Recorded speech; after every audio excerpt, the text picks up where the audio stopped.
بات ہے جو آج کل ہمارے اندر کمزوریاں ہیں۔ ہم دیکھیں کہ ہمارے وطن عزیز میں بہت سی ایسے NGOs غیر ملکی کام کر رہے ہیں کہ جو ہم سے پیسے تو لے لیتے ہیں، ہم یہ سمجھ بیٹھتے ہیں کہ بھئی ہم نے اپنی زکوٰۃ ادا کر دی اور ہم نے اس کا حق ادا کر دیا۔ بسم اللہ الرحمن الرحیم، فرزند حق ٹی وی سے آپ کا دوست سہیل معاویہ آپ سے مخاطب ہے۔ آج بات کریں گے زکوٰۃ کے بارے میں کہ زکوٰۃ ہم کیوں ادا کرتے ہیں اور زکوٰۃ کے فوائد کیا ہیں اور اس کے مصرف کیا ہیں۔ تو سب سے پہلے ہم بات کریں گے کہ زکوٰۃ ہم کیوں ادا کرتے ہیں۔ زکوٰۃ اس لیے ادا کی جاتی ہے کہ جو ہمارا مال ہوتا ہے اس کو پاک کرنے کے لیے زکوٰۃ کو ادا کیا جاتا ہے، اور زکوٰۃ جب آدمی ادا کرتا ہے تو زکوٰۃ کے ادا کرنے سے اس کا تمام مال پاک ہو جاتا ہے، یعنی اس کی جتنی بھی آمدنی ہوتی ہے وہ چاہے ماہانہ ہو یا سالانہ ہو تو اس کو اللہ تعالیٰ پاک کر دیتے ہیں۔ یعنی اس کی مثال ایسے لیجئے کہ اگر ایک آدمی زکوٰۃ نہیں دیتا تو ایک بالٹی ہو وہ دودھ کی بری ہوئی ہو اور اس میں ایک پیشاب کا قطرہ گر جائے تو یقیناً وہ پوری جو بالٹی ہے تو وہ ناپاک ہو جائے گی اور اس کو کوئی بھی پینا پسند نہیں کرے گا، ہر انسان اس سے کراہت محسوس کرے گا۔ اسی طرح زکوٰۃ ہے کہ جب آدمی اپنے پورے مال میں سے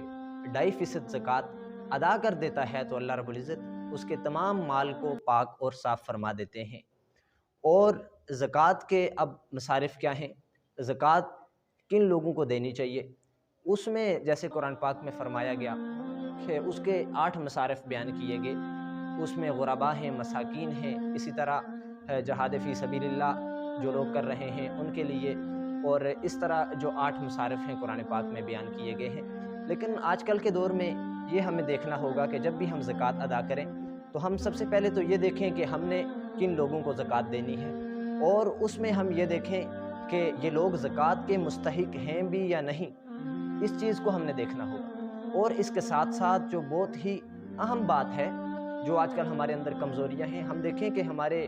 وطن عزیز میں بہت سی ایسے NGOs غیر ملکی کام کر رہے ہیں کہ جو ہم سے پیسے تو لے لیتے ہیں، ہم یہ سمجھ بیٹھتے ہیں کہ بھئی ہم نے اپنی زکوٰۃ ادا کر دی اور ہم نے اس کا حق ادا کر دیا، لیکن حقیقتاً وہ ہم نے زکوٰۃ ادا نہیں کی ہوتی۔ وہ ہمارے جو پیسے ہوتے ہیں، ہماری زکوٰۃ ہوتی ہے، وہ ایسے لوگوں کے ہاتھوں چڑھ جاتی ہے کہ وہ ان کو غلط کاموں میں آگے استعمال کرتے ہیں، اور بالخصوص وہ لوگوں کو ہمارے مسلم جو سوسائٹی ہے اس میں ایسے ایسے کام کرتے ہیں جس سے ہمارے جو دین ہے، دین اسلام ہے، اس کی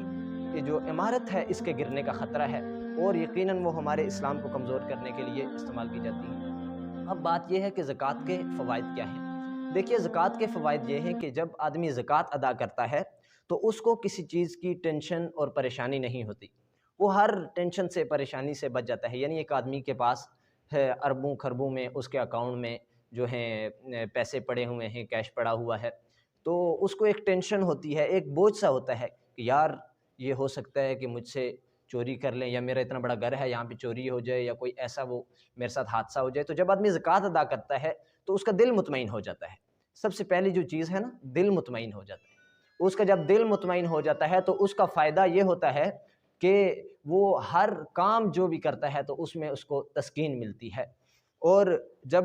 ہم یہ زکوٰۃ دے دیتے ہیں تو اس کے بعد ہمارے ذہن سے یہ ساری چیزیں نکل جاتی ہیں کہ بھئی میرا مال نہ لٹ جائے، میرا مال نہ کم ہو جائے، ایسی تمام پریشانیاں آدمی سے دور ہو جاتی ہیں۔ تو اس لیے ہمیں چاہیے کہ ابھی یہ ماہ شعبان ہے، اس کے بعد ماہ رمضان آ رہا ہے، اور آپ کو پتہ ہے کہ ماہ رمضان میں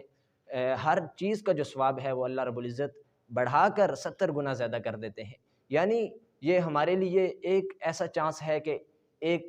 ہم یوں سمجھیں کہ ہمیں 1 روپے کے بدلے میں اگر کوئی 70 روپے دے رہے ہو تو ہم سارے بھاگتے بھاگتے جاتے ہیں، لیکن اگر یہ نیکیوں کا سیزن ہے اور یہ اللہ تعالیٰ سے لینے کا اور اللہ تعالیٰ سے مانگنے کا یہ جو مہینہ ہے یہ آ رہا ہے، تو ہمیں چاہیے ہم ایسا کریں کہ اس ماہ رمضان سے پہلے یا اس ماہ رمضان میں اپنی زکوٰۃ کو ادا کریں، تاکہ اللہ رب العزت کی ہمیں دنیا اور آخرت میں خوشنودی حاصل ہو۔